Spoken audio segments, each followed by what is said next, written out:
Summer vacation, a time of freedom, fun, and sometimes temptation. What did Saint John Bosco think of this time away from school? Stay tuned to find out how he guided his boys through summer months to keep them on the straight and narrow.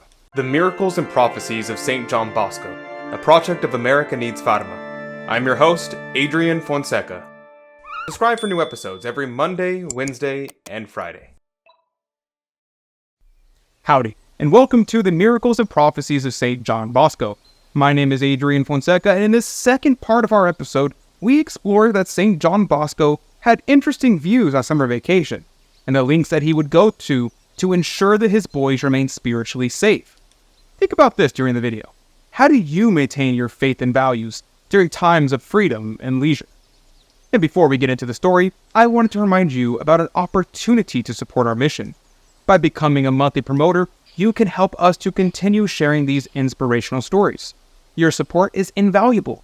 So become a monthly promoter of Saint John Bosco today and help us to continue our mission. Details are in the comment section or in the description box down below.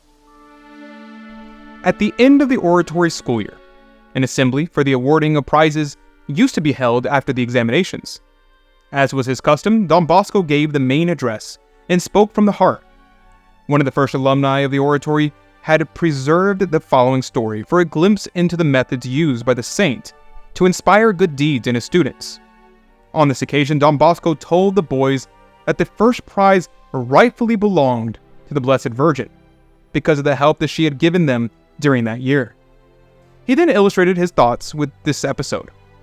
One day in May, the month of Mary, prizes were being awarded in a boarding school in the presence of many important guests. The prizes consisted of books, framed pictures, statuettes, and the like. Vases of fresh flowers decorated the auditorium. The award winners had the privilege of choosing their prizes as their names were called. The first boy to be called up chose what he liked best. The next boy, outstanding for his conduct and piety, looked over the prizes and for a few moments seemed hesitant as to what to pick. Then after looking intently at one of the vases of fresh flowers, to the surprise of all, he took it and jubilantly went to place it in the front of Mary's statue in the nearby chapel. This simple act of devotion was carried out with such obvious sincerity that it won over the hearts of the audience. The boys' schoolmates were particularly moved as they indicated by repeated bursts of applause. His example was soon followed by several other prize winners and showed the love that they all had for their Heavenly Mother. Don Bosco concluded by saying that the prize Our Lady cherished most was our good Christian conduct while at home. Each year, Don Bosco viewed the approaching summer vacation with some apprehension. Painfully aware of his responsibility for the salvation of the boys placed in his charge, he spent several weeks before the end of each school year, warning the boys that unless they were kept on guard, the devil would wreak havoc on their souls. He spoke of the dangers that they would face from such things as bad companions, evil books, idleness, and self-indulgence. With great compassion, he stressed the need for caution in dealing with people. He openly expressed how much he deplored the unwise practices of many parents in allowing boys and girls to play together. In the saint's own words, he viewed this practice so common today as the shipwreck of innocence and the primer of evil. He also remarked that St. Philip Neri would not even permit boys to play with their own sisters. For all these reasons, Don Bosco made it clear to the oratory boys that they would greatly please him if they did not go home for vacation, or if they would at least cut it short. On his part, he promised to reward them for their sacrifices with longer recreation periods, snacks, plays, and picnics, because the summer vacation was rather long in Italy at that time, lasting from the middle of July to about the 20th of October. He made it a requirement for the boys to return to the oratory in the middle of August for 1 month, during which time they took remedial and preparatory courses. He let it be understood that if they failed to return and could offer no satisfactory explanation for their absence, that would be sufficient grounds for dismissal. Needless to say, all these measures were inspired by his heroic love of souls. Only a love this selfless would allow him to exchange a well-deserved rest for increased worries and labors each and every summer.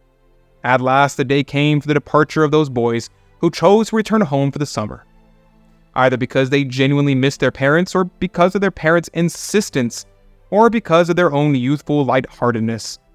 In his usual warm manner, Don Bosco encouraged them to receive the sacraments each week and to report to their parish priests frequently, considering him another Don Bosco. Finally, he exhorted them to serve Mass daily, to listen carefully to the Sunday sermon, and if they could, to teach catechism to children. As a reminder of his concern for them, to each he gave a leaflet with tips on how to spend a sinless vacation. Joyous and outwardly serene, he nevertheless felt a tug at his heart as each boy left the security of the oratory, and they felt the same way. Several of them used to walk 10 or more miles just to be able to go to confession to him, to seek his advice, or merely to visit him. And during these times, the saint found consolation in those boys who chose to remain with him at the oratory. Some were motivated by their desire to please Don Bosco. Others were anxious to learn more, or to continue in their regular practices of piety. Among these were Dominic Savio and John Massagalia. One day, knowing that their parents missed them, and that both boys needed a rest, Don Bosco asked them, "Why don't you go home for a few days?" In reply, they merely chuckled. "What's that supposed to mean?" Don Bosco asked. "Well," Dominic replied, "we know that our parents would like to have us home, and we would be glad to go. But we also know that when a bird is in a cage, it is safe, even if it isn't free. That isn't true if it is free to fly wherever it wants. It's the same with us. If we are free, we could fall into the snares of the devil." Whenever the boys returned, first in August and then in October, Don Bosco's chief concern was their state of soul, and whether or not they had followed his advice. Let the saint's own words attest to his reasons for this.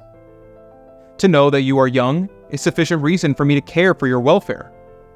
I care for you because you have in your hearts the treasure of virtue." Saint John Bosco's concern for his boys during the summer shows his deep commitment to their spiritual well-being. If this story resonates with you, consider supporting our mission by becoming a monthly promoter of Saint John Bosco. Your contribution helps us to reach more people with these inspirational stories. And as a token of our appreciation, you will receive various gifts such as Mass remembrances, certificates, and pictures of Saint John Bosco and Mary, Help of Christians. The picture of Mary, Help of Christians is my favorite. In fact, you can also receive books that have the exact words of Saint John Bosco. These lessons can't be found anywhere but here. So click the link in the comment section down below or in the description box to become a monthly promoter of Saint John Bosco today.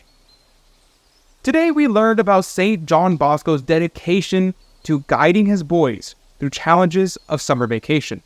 His love and care for their souls is a testament to his saintly character. Now, what did you think about today's episode? What stood out to you the most? Leave a comment in the comment section down below because I would love to know what you think. Thank you so much for joining me today. Saint John Bosco, pray for us. May God bless you, and Mary Immaculate keep you under her mantle. God love you.